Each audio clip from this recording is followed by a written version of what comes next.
अस्सलाम वालेकुम नाज़रीन, मैं हूँ शिरीनज़ादा और इस वक्त मैं सीनियर एंकर पर्सन इमरान रियाज़ की तरफ से जो सैलाब मुतासिरीन के लिए इमदादी कैंप लगाया गया है उसमें मौजूद हूँ।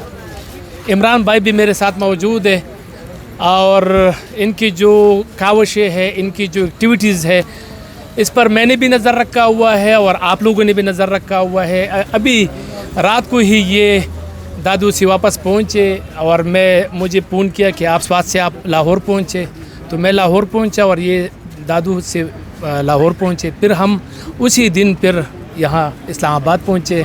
यहाँ भी एक्टिविटीज़ है भाई, काफ़ी हर किसी को टाइम देना, हर किसी से बात करना, हर किसी को मुतमईन करना बहुत मुश्किल काम है। अल्लाह भाई को मज़ीद तौफीक दे कि आज वो इस तरह कर रहे हैं और बहुत सारे लोग, ख़ासकर हमारे ख़वातीन माए बहनें, वो आ रहे हैं और भाई से मिल रहे हैं और अपने बस के मुताबिक एहतियात दे रहे हैं। स्वाद भी नज़रअंदाज नहीं है, वहाँ पर भी उन्होंने तकरीबन 600 से ज़्यादा रज़ाइयाँ, इसी तरह हज़ारों की तादाद में गर्म कपड़े, मर्दों के, ख़वातीन के जूते और कुछ राशन भी, कुछ तकसीम हमने कर दिया है, कुछ बाकी है। भाई अल्लाह आपको तौफीक दे। मैंने अभी एक बंदे से बात की कि इमरान भाई ये जो कर रहा है ये आइंदा के लिए एक मिसाल होगा, तो मेरा ख़्याल में अल्लाह करे कि हम दुनिया को मिसाल दे कि हाँ किस तरह लोगों की, अपने पाकिस्तानियों की, अपने लोगों की कैसे मदद की जाती है। तो आइंदा का लाएमल भी बताए और अब तक क्या हुआ है। अब तक शीरज़ादा भाई आपके सामने है, बल्कि आपका बहुत शुक्रिया। आपको मैंने कहा कि जी मदद चाहिए और आप आ गए हर दफ़ा की तरह, इस दफ़ा फिर।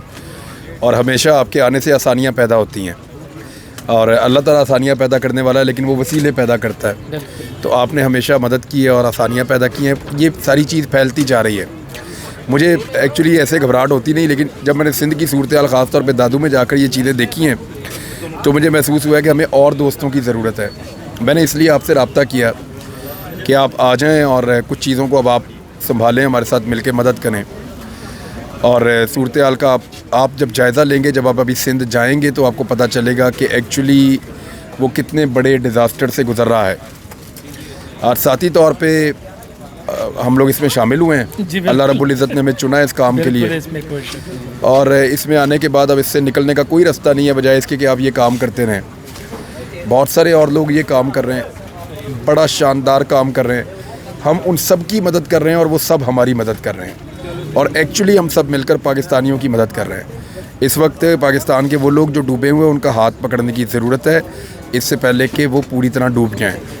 उनको रेस्क्यू करने की ज़रूरत है, उनकी ज़िंदगियां बचाने की ज़रूरत है। छोटे बच्चों को और ख़वातीन को हमारी ज़रूरत है। ख़ास तौर पे ख़वातीन के बड़े पेचीदा मसाइल हैं, स्ट्रेस बहुत ज़्यादा है वहाँ पे, डिप्रेशन बहुत बढ़ गया उन इलाकों के अंदर। हम उनकी खुराक की तो बात करते हैं, उनके खैबों की, उनकी ज़रूरियात की बात करते हैं, लेकिन साइकोलॉजिकल कंडीशन पे कोई बात नहीं करता। वो लोग तकरीबन ज़हरी मरीज़ बन गए हैं। जिन घरों में वो रहते हैं उनके चारों तरफ पानी है, और अब से नहीं है, महीना से ज़्यादा हो गया उनके चारों तरफ पानी है, और वो उस पानी के बीच में अपनी ज़िंदगी गुजार रहे हैं। उस पानी के ऊपर बेशुमार हशरात पैदा हो चुके हैं। मच्छरदानी ना हो तो वो सारी रात सोने नहीं देते और बड़ी दिक्कत पैदा कर देते हैं। वो लोग झाड़ियों को आग लगा के मच्छरों को भगाते हैं, और वो भी उनको मैसर नहीं है, क्योंकि कोई भी खुश्क टहनी, कोई खुश्क झाड़ी ढूंढना ये बहुत मुश्किल है वहाँ पे। लोग पानी के अंदर पीछे पीछे तैर के आते हैं खुराक मांगने के लिए। तो ये इस वक्त की सूरत हाल तो ये है। मुझे आज से 1 महीना पहले इसका आइडिया तो नहीं था कि मैं ये काम कर रहा हूँगा, लेकिन अब मैं ये काम कर रहा हूँ। मुझे नहीं पता किसके बाद हम क्या कर रहे होंगे, लेकिन जो मुझे ठीक लग रहा है वो मैं करता जा रहा हूँ। जिस चीज़ की मुझे समझ आती है कि ये चीज़ वहाँ पे भेजनी है, वो मैं किसी भी कीमत पे कोशिश करता हूँ इकट्ठी करूँ। अपने पास से, दोस्तों से मांग के, जो लोग डोनेशंस देते हैं वहाँ से हम वो इकट्ठी करके भेज देते हैं। चाहे वो खाना है, मच्छरदानियाँ हैं, राशन है, इनका दवाइयाँ हैं, या इनके खैमे हैं, और भी आज जूते चाहिए हमें बहुत बड़ी मिकदार में। जूते हमने भेजने हैं वहाँ पे। अभी कपड़े अल्हम्दुलिल्लाह अब हमें काफ़ी कपड़े आज भी मिले हैं, और कुछ जो कपड़े बनाने वाले लोग हैं जो इसका बिज़नेस करते हैं उन्होंने भी वादा किया, कुछ हमने परचेज़ भी किए हैं, क्योंकि लोग कह रहे हैं हमारे पास कपड़े नहीं, हमने 1-1 महीने से एक ही सूट पहना हुआ है, तो वो कपड़े हमारे ऐसे हो गए हैं कि अब हम उन्हें गुजारा नहीं कर सकते। ये सारी चीज़ें जब आप इकट्ठी करके देखते हैं तो उनके पास तो रहा ही कुछ नहीं। बिजली उन्होंने देखी ही नहीं पिछले 1-1.5 महीने से। उनको पता ही नहीं है कि यानी इस बीच में एक बल्ब भी नहीं जला, रोज़ रात को घुप अंधेरा हो जाता है। और आप समझ सकते हैं कि बच्चे जहाँ पे मौजूद हों वहाँ पे, और जो खैमे हैं उनके अंदर की सूरत अलग है। जो लोग खैमों में आकर बैठे हुए हैं वो पैरासाइट ना बन जाएं, इसका भी डर है।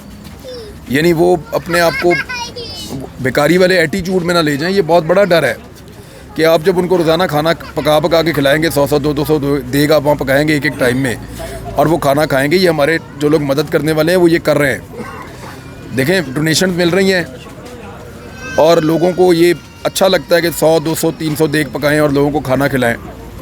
ये आप कर तो रहे हैं किचन बना के, लेकिन कहीं ऐसा ना हो जाए कि वो लोग हमेशा आपको फिर यही कहते रहे हमें खाना बना के खिलाओ। बिल्कुल ठीक। उनको आहिस्ता आहिस्ता काम करने का आदी बनाएं। हमने पहले उन लोगों को साथ शामिल किया कि खाना पकवाओ, ये लोग देखें पक रही हैं, इनमें मदद करो, सामान तैयार करवाओ। उसके बाद अब हम उनसे ये कर रहे हैं कि आज हमने अनाउंसमेंट की है शाम को अपने कैंपों में कि जी कई दिन से हम आपको खाना खिला रहे हैं, अब कल आप हमें खाना खिलाएंगे। ठीक। हमने उनको लकड़ियाँ बहुत सारी फराहम कर दी हैं, ट्रकों के हिसाब से हमने वहाँ पे वो जो उसके टाल होता है वहाँ से लकड़ी मंगवा के उनको दी है। फिर हमने उनको ईंटों की ट्रालियाँ मंगवा के दी हैं कि अपने चूल्हे बना लो और ये लकड़ी जलाओ। बर्तन हमने उन सबको दिए हैं, अलग अलग एक हमने पैक बनाया हुआ था जिसमें एक तवा था, हांडी थी, प्लेटें थी, गिलास थे, चम्मच थे, इस तरह हमने पकाने वाला चम्मच था, ये सब हमने उनको बना कर दिया। तो वो भी उनके पास है, बर्तन भी, और राशन तो हमने उनको पहले दिन ही दे दिए थे। तो अब उनसे गुजारिश ये है कि आज की है कि कल से आप लोग अपना खाना पकाना शुरू करें। ठीक है। ताकि जो लोग कल पका पाएंगे वो खुद आहिस्ता आहिस्ता अपनी लाइफ में वापस आएँ, वो ट्रॉमा से निकलें जिसके अंदर वो गए हुए हैं, साइकोलॉजिकली कंडीशन में वो। और दूसरा, हम कल जो खाना पकाएंगे देगों में उसकी मिकदार थोड़ी कम कर देंगे। ठीक है। तो आहिस्ता आहिस्ता हम जाते, आज हमने बल्कि उनको सब लोग चावल खिलाते हैं, जहाँ पे भी लोग हैं वहाँ चावल खिलाने का रुझान है। आज हमने बहुत बड़े बड़े तवे मंगवाए थे और उन पे अपने वो एक ही दफ़ा में उसमें 5-6 रोटियाँ पकती हैं, जैसे तंदूर की तरह वो होता है बड़ा सा।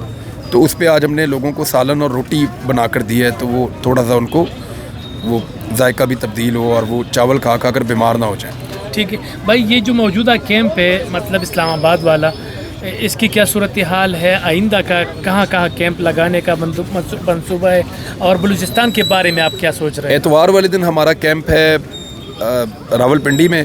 ठीक है। जो तहजीब बेकर्स हैं उनके बिल्कुल नज़दीक।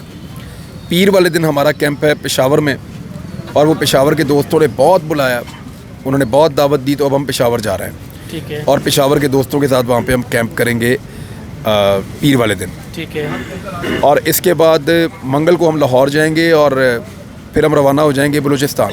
ठीक है। हमने 500 घर बनाने का मंसूबा बनाया, हमारा 300 घरों तक का डाटा मुकम्मल हो चुका है माशाअल्लाह। और हमने जो प्रायोरिटी रखी है वो ये है कि बेवा, यतीम, मस्कीन और जो लावारिस लोग हैं या बहुत गरीब लोग हैं उनके घरों को हम प्रायोरिटी पे बना कर देंगे। जो ताकतवर लोग हैं जिनके घरों में ज़्यादा मर्द हैं उनको हम फिर बाद में मदद करेंगे। ठीक। तो इस तरह हमने 500 घरों का डाटा बनाया, वो हम शुरू करवाने जा रहे हैं। अच्छा भाई, ये भी बताएं कि इस वक्त आपको क्या ज़रूरत है, मतलब आपके जो डोनर्स हैं, आपके जो आप पर लोग इतिमाद करते हैं, यहाँ आते हैं, मैंने बहुत सारे ख़वातीन, बच्चे, बड़े सभी आते हैं, और आपको नकद भी मतलब यहाँ पर वो डोनेट कर रहे हैं और कुछ चीज़ें भी। कुछ लोग हमें यहाँ बड़ा कीमती सामान दे जाते हैं। ठीक है। यानी हमें शीशे के डिनर सेट बनाकर लोग देकर, भाई उनको खाने के मसाइल हैं, आप शीशे के इतने कीमती डिनर सेट देकर जा रहे हैं। कुछ लोग, अच्छा पानी हमें बिल्कुल मत दें आप, ये जो पानी की बोतलें देते हैं। सही है। क्योंकि हमने जितना पानी पहुंचाया ना, ये जितने का पानी होता है उससे ज़्यादा की हमें कैरेज पड़ती है। और यानी हमने अगर 1 लाख रुपए में हम पहुंचा रहे हैं तो हम 70,000 का पानी पहुंचा रहे हैं, तो वही हम वो पैसे वहाँ पे खर्च कर सकते हैं। दूसरा, अभी हमने कोई बातचीत की है कि हमारे साथ कोई बार्टर कर ले, पानी हमसे ले जाए, हमें खाना दे दे, या कुछ ऐसा हो जाए ताकि वो चीज़ें हम वहाँ पे पहुँचा दें। और पानी जो है वो पड़ता है बहुत, उसको पहुँचाने में कॉस्ट पड़ती है। हमने उससे बेहतर है वहाँ पे वो बनाना शुरू कर दिए हैं, हमने फ़िल्टर बनवाए हैं। अच्छा, फ़िल्टर हमने वाटर पंप लगवाए हैं और 7 फ़िल्टर भी बनाए हैं। और वो जो फ़िल्टर बनाए हैं वो वहाँ पे हम एक खैमे में लगा देंगे, तो उनको बिल्कुल नीट पानी, उनको क्लीन पानी उनको पीने के लिए मिलेगा, और वो उसकी कॉस्ट भी इतनी ज़्यादा नहीं है, और वो बाद में लंबे अरसे तक उसको इस्तेमाल भी कर सकते हैं। अभी रिसेंटली आपने दादू का दौरा किया, वहाँ पर क्या सूरत हाल है और अब आइंदा का लाएमल उसके लिए क्या है? क्योंकि मैंने सुना है कि वहाँ पर बहुत ज़्यादा तबाही हुई है और वहाँ पानी भी मतलब वहाँ भी अभी भी मौजूद है, और किश्तियाँ भी मतलब बोड़े भी आप लेके गए थे। शीरदा भाई अभी एक मैं काफ़िला और भेज रहा हूँ दादू के लिए, ठीक है, और उसमें मैं चाहता हूँ कि अगर मैं ना उस तरफ जा पाऊँ, अगर मैं किसी और से मत जाऊँ तो आप जाएं और उस काफ़िले को लीड करें। उसमें उस्मान आपके साथ चले जाएंगे और कुछ लोग चले जाएंगे, और इसमें डॉक्टर्स को मैं स्पेशली भेज रहा हूँ क्योंकि वहाँ वबाई अमराज अब फूट रहे हैं। ठीक है, और अद्वियात मैंने काफ़ी हमने इकट्ठी की हैं, वो अद्वियात भी हम सारी वहाँ पे भिजवा रहे हैं। ये थोड़ा सा अब हमें कई जगह पे हम इकट्ठे जाएंगे, कहीं पे हमें अलग अलग भी जाना पड़ेगा बिल्कुल ठीक है। बाज़ औक़ात, क्योंकि सूरत हाल बिल्कुल ऐसी है कि हमें सब कुछ मैनेज करना पड़ेगा। अब उसमें जो है वो दादू की सूरत हाल ऐसी है कि वो बिल्कुल एक इंसानी अलमिया के किनारे पे खड़ा है। खुदा ना खास्ता किसी वक्त भी आपको बहुत बुरी खबर आ सकती है। लोग मैंने ज़िंदगी में इतने मजबूर कम देखे हैं जितने मैंने दादू में देखे हैं। बहुत मजबूर हैं लोग, मतलब उसको बयान नहीं किया जा सकता तकलीफ़ को। बिल्कुल ठीक, बिल्कुल ठीक। बहुत शुक्रिया भाई, आप तक भी गए हैं तकरीबन हर किसी को मुतमईन करना, हर किसी से बात करना, और आप मुसलसल मतलब इस तरह बातें करना बहुत मुश्किल हो जाती है, ख़ास कर मेहमान भी आ जाते हैं। तो मेरा ख़्याल है कि इंशाअल्लाह हम इस चीज़ से निकलेंगे और हम इंशाअल्लाह इसको कवर करेंगे, जितनी भी जहाँ भी भाई कहेंगे वहाँ जाएंगे और इमदाद पहुँचाएँगे इंशाअल्लाह।